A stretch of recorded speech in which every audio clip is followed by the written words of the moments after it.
All right, here's the logos and more section. This section is actually the nuts and bolts of how to make a logo, how to find your colors, and I'm going to give you all the sites to help you cheat and get this done faster and better than you could have ever imagined it. All right, when you're building your logo and choosing your colors for your brand, remember, this is not cemented in stone. It's more like it's bolted. You can change it later on.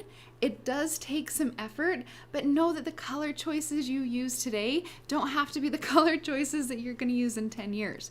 You can always change this as you learn more about your brand, more about your customers. But this is a great place to get you started and head out the door. Like, let's get you going. All right, let's jump in and get started. But before we get started, you should have chosen a business name when you did the business setup section. If you got stuck and haven't gotten a name, I want you to find the closest kid next to you and ask them what they would name your business. And I want you to use that, and I want you to move on. If you don't like that name in a month, you can get what's called a DBA, doing business as. I don't want you to get stuck on naming a business.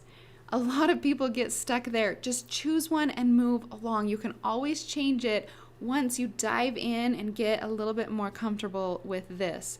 You've got a business to build, and I want you to move.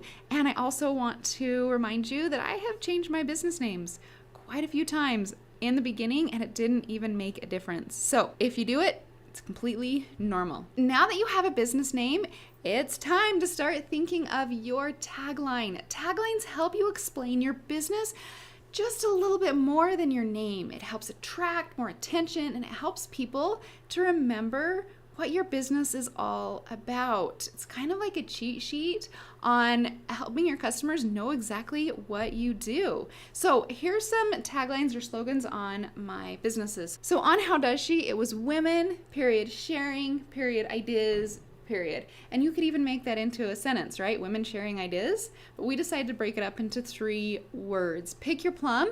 When I first started, I wanted to create an online gaming shopping type Black Friday every single day.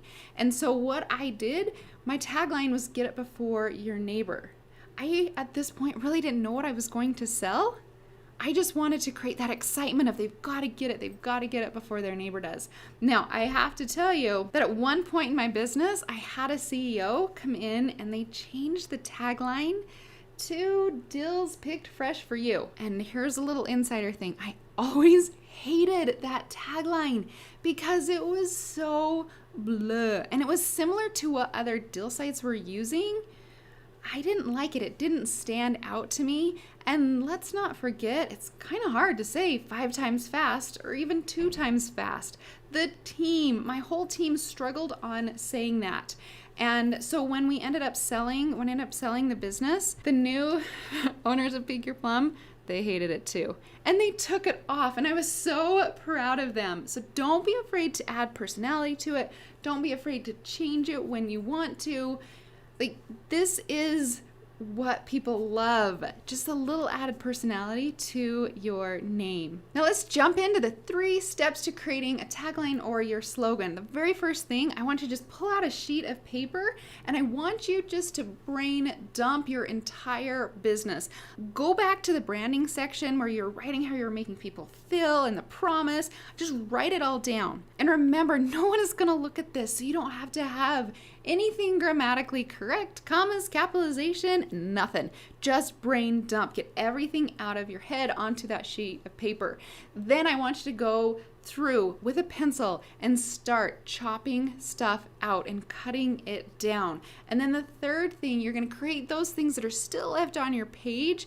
And this is where you get to create a very short sentence that explains the basic of your business. Like, what does your business really do? What is going to pull people in? Now, I do have a little cheat for you. If you are still stuck with this, here are 3 sites right here. I will leave the links below this video for you to be able to go in and get unstuck. Now, I would set a timer to these generators.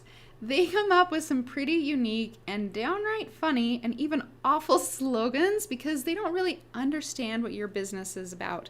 All right, let's dive into colors. How do you find colors for your brand? I'll tell you right now, there are so many options, so many resources, and it gets to be a bit overwhelming. I'm going to show you the hack to help you get this done fast. But first, you see the numbers and letters under each of these colors right here? Like this one, 1162 BC for the blue. Each color has a unique code, and even every single shade is a little bit of a different number. I'm going to show you how to find these and even show you how to find colors that look really, really good together. So the easiest way to find hex colored numbers. All right, this is what you do. You need to download the Color Pick Eyedropper. And if you're like, what in the world is that? What I want you to do is go into your search bar where you will type in Color Pick Eyedropper. And then it's gonna say, would you like to download it? All you have to do is hit yes. And it's gonna show up in your search bar. I'm gonna pull mine down so that you can see, you can see that I was listening to Tangled. Right here. This is what it's gonna look like after you download it. And you can see, like, this is just in my search bar. Right there. It's so nice and easy to grab. It's like beautiful. All right, now that you know what a hex color is, now we're gonna go and find beautiful, beautiful color schemes. And the easiest way to do that is Pinterest. All right, I'm gonna pull up my Pinterest right here. Up here, I've typed in color scheme right there, and it's gonna pull up a whole bunch of beautiful colors. And just go through it, and you're like, okay, I like this, or maybe I like the greens, or maybe I like something a little bit more pastel-y or a little bit more bold. Like, go through and find out what colors you like. Like, isn't it really nice? They put all the beautiful colors together just for you. And then what you're gonna do is you're gonna come over here and you're gonna click on your color picker right here, and then you're just gonna hover over it. And look at that color right there, D9C9CA. Easy, right? And you're like, oh, I love this color, and this color, and this color, and this color. And you're gonna write them all down. Now, I'll tell you this, sometimes working right off Pinterest doesn't always work. And so what you need to do is you'll actually need to go into the picture's original source, like just the web page, and then you'll just do the same thing and hover over it, and you'll be able to pull up those colors the same. So if it doesn't work directly right on Pinterest, just click into the picture's original source and it'll work right from their site. So you just click it and hover over it. Pretty cool, right? This is the hack on how to get beautifully colored sites very, very quickly. And if you want to scream a little bit with excitement, I'll allow it. Push pause, go run around your house, because you just literally saved you so much time and a lot of money going to pay for someone to find beautiful colors for you. It's right here, and you just did it, so congratulations. All right, now what if you're like, you know what, I actually have a favorite website, and I want to see what colors they use. You can go hack their colors. So, for example, Old Navy, I went in and I just went right over their website and I pulled out the green, and that's the hex color for the green, and then here's the hex color for the red. Pretty cool, right? So you can go to any website that you want to and hack their colors. Then I want you to pick 4 to 5 colors for your logo and the branding, and then write them down where you can easily access them. Because if you don't, I don't want you to have to keep doing this over and over again. You want to stay consistent with your colors. So here are my brand colors for the Because I Can clan right here. You don't have to make it this fancy. You could just do a little screenshot of the color and then write the hex color next to it.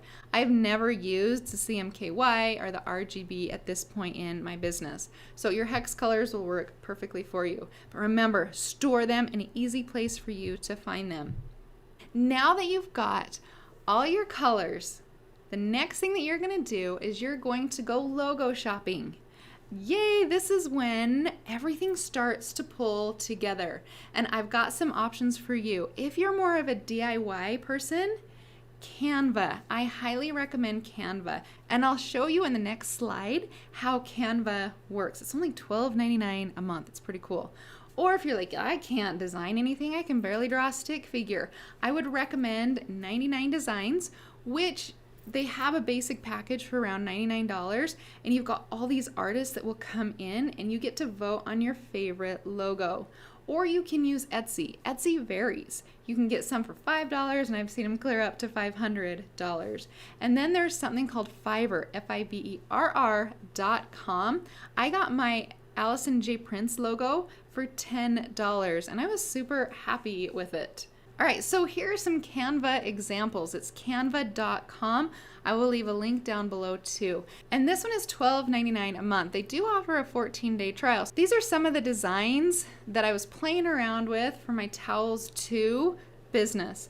And you can see they're totally, completely different. I just put in my name and then put in my tagline, and then I got to see which one that I liked and which ones that I didn't like. Then after you've created your logo, I want you to be consistent. I want you to put your logo everywhere and on everything that you possibly can. All right, the top 10 places to start putting your logo. Number 1, you of course want it on your website, and it needs to be the top left corner, and you're going to want to make it a little bit smaller.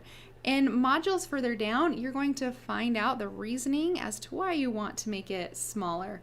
Number 2, when you start sending emails to your customers, make sure your logo is on there. Number 3, your signature lines. When you email people, how pretty does it look when they have their logo next to them? And in another module, I'll show you how to do that. Number 4, your social media profiles, your Instagram, your Facebook. Number 5, blog, if you have one. Now, I didn't have a blog with any of my e-commerce businesses. I really wasn't focused on that, but some people do love having a blog. If you're starting from ground zero and want to put out content around your product and what you offer, I'd put more focus on building your content in social media platforms or on social media platforms versus a blog when you first get started. So focus on building it on Instagram or on Facebook before you start building out your blog. More people are visiting social media now than blogs. So focus on the social media if you want to put more content out there. Number 6, product and packages. Now, when you first get started, you may not be able to pay for beautiful branding on your boxes and tags, and that's okay, because in the early days of Pick Your Plum, I bought a stamp, like a $15 stamp online, and I literally hand stamped my tags and included those into my packages. That was all I could afford, and it worked out pretty well. And then as I grew and I got money, that's when I could start having the money. That's when I had money to brand my items. Number 7, checkout pages. When you start setting up your website, which I go through in modules down below, you're going to want to make sure that the checkout page matches your brand. So for instance, if you want people to pay on PayPal, then you're going to want your logo on PayPal, and that is super easy to put on there. Thank you emails after they purchase. You know, when you buy something online and then you get that confirmation, hey, thank you so much, here's the order that you just placed, you'll want to make sure that your logo is on there. There's a few services that won't allow you to put their logo on the thank you email, but if you can get it on there, I highly recommend that. Business cards, that's if you use them. I actually don't have any business cards. The only business cards I ever use in my business is when I go to China or to product shows. If customers ask for my info, I want them to follow me on Instagram where they can get my info. People lose business cards, but if I can get them onto my feed, I can keep marketing to them over and over and over again. So I think the new business card is Instagram. Number 10, company apparel. Now, this is only when you're profitable. Now, don't go out and buy a whole bunch of shirts that say your brand name on them when you first get started. You want to make sure that you are profitable before you start doing that. Number 11, packing slips. And in the shipping section, I show you how to do that. And then also your shipping labels. Again, in the shipping section, I show you how to do that. So these are your top 10 places to start putting your logo. And congratulations, at this point, you're well on your way, and I'm pretty proud of you. Now, when you get your logo done, post it in the 0 to 100K group because I want to see it, and I know other clanners would love to help give feedback on what they think of your logo. All right, we'll see you in the next module.